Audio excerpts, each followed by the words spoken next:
કહી ન શકો કે હવે તો મૂકી દે. એક સરસ મજાની વાત હતી કે દીકરો 12 વર્ષનો હતો ને અચાનક સિગરેટ પીતો થયો ને એટલે એમના મમ્મીના ધ્યાનમાં આવ્યું. એટલે એના મમ્મી એને પપ્પાને કીધું કે આપણો દીકરો તમને ખબર 12 વર્ષનો છે ને સિગારેટ પીવા છે. એટલે એને પપ્પાએ એવું કીધું તું મને મહિનો આપ, હું મહિનાની અંદર એને સુધારી દઈશ. એટલે 20 દિવસ 22 દિવસ એવી રીતે મહિનો પૂરો થાય અને ત્યારે એના પપ્પા એવું કે બેટા સિગારેટ ન પીવાય, સિગારેટ પીવાથી આવું થાય ઓલું થાય. એટલે દીકરો એના માથા ઉપર હાથ રાખીને કહે છે કે આ પપ્પા મારી ભૂલ થઈ ગઈ, સિગારેટ નહીં પીવાતી. એટલે એમના પત્ની ખીજાય છે કે તમારે આ જ વાત એને તમારે 1 મહિના પહેલા કેવી હતી, તો 1 મહિના સુધી હું કામ એને તમે ન કીધી. અને ત્યારે પુરુષ એવું કહે છે કે પેલા હું મૂકું પછી મારા દીકરાને કહું, મેં મૂકી જ ન હોય તો મારા દીકરાને કેવી રીતે કહું. એટલે તમે ઈચ્છતા હોય કે આવનારું જનરેશનને તમારા ઘરને આંગણે જે યુવાધન છે એ પરિપક્વ અને ભારતના રત્ન જેવું પાકે, તો મારે આપ સૌને વિનંતી છે કે વ્યસનથી દૂર રહેજો. અને લક્ષ્મીનારાયણ દેવની પ્રતિષ્ઠા છે કદાચ જીવનમાં હોય ખરું. 2-4 દુર્યોધન જેવા મિત્ર આવ્યા હોય, ખીચા ફાડી નાખે એવા મિત્રો આવ્યા હોય તો જીવનની અંદર વ્યસન આવી જાય, ના નથી.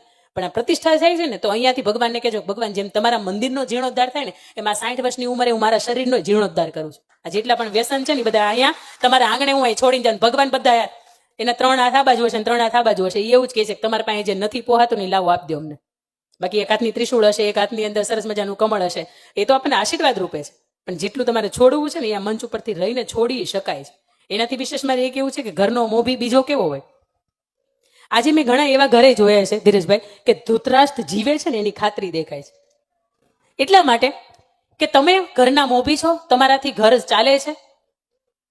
એક બાજુ એક ભાઈ આવતા હતા, એના હાથની અંદર શેરડીના 2 સાંઠા હતા. એક સાંઠો ઉપરનો હતો ને એક બાજુનો ભાગ હતો ને ઉપરનો ભાગ હતો. એક બાજુનો જે ભાગ હતો ને એ નીચેનો તળિયાનો ભાગ હતો, એનો છેવાડાનો મૂળિયાનો ભાગ હતો. એ 2 હાથ લઈને આવતા હતા ઘરે, આ મારા દીકરાને આપીશ. એક બાજુ નાના ભાઈનું બાળક રમતું હતું, એ બાજુનો સાંઠો સારો હતો. એક બાજુ પોતાનું બાળક રમતું હતું, એના ભાગનો પૂંછડીયો ભાગ હતો. એટલે શું કર્યું, દૂરથી દેખાય નહીં, નજીક ગયા ખબર પડી કે મારો દીકરો તો આ બાજુ છે અને શેરડીનો સાંઠો આ બાજુના હાથમાં હારો છે. એટલે એમ કરી એને ક્રોસ કરી નાખ્યું. ધૃતરાષ્ટ્ર આજે જીવે છે. પણ મારે તમને એ કેવું છે 2 હાથ જોડીને કરબદ્ધ પ્રાર્થના કરીને કે તમારા હાથની અંદર આખા પરિવારનો સંચાલન હોય ને, તમારા આખા હાથનો ઘરનો ભાર હોય ને, તો કોણ ભાઈનો, કોણ બેનનો, કોણ મોટા ભાઈનો, કોણ નાનાનો, કોણ કાકાનો, આ એક પણ જાતનો ભેદભાવ નહીં રાખતા. લાવું ને તો હવની માટે હરખું લાવું, નકર ન લાવું. આ ઘરનો એક મોભી છે ને આ એની એક ઓળખ છે. અને આજે આપણે સાબિત કરવાનું કે ધૃતરાષ્ટ્ર અમારા ઘરની અંદર, અમારા પરિવારની અંદર કે અમારા ગામની અંદર ક્યાંય તમને જોવા નહીં મળે. આવો આપણે એવા સક્ષમ બનીએ, એવા આદર્શ બનીએ કે કોઈ વ્યક્તિને કહેવાનું મન થાય કે એને મોટા બાપાને જોઈએ જા એ વ્યવહાર કરે છે ને એવો તમારથી ન થાય. પણ એની જેવા બનીએ તો ને.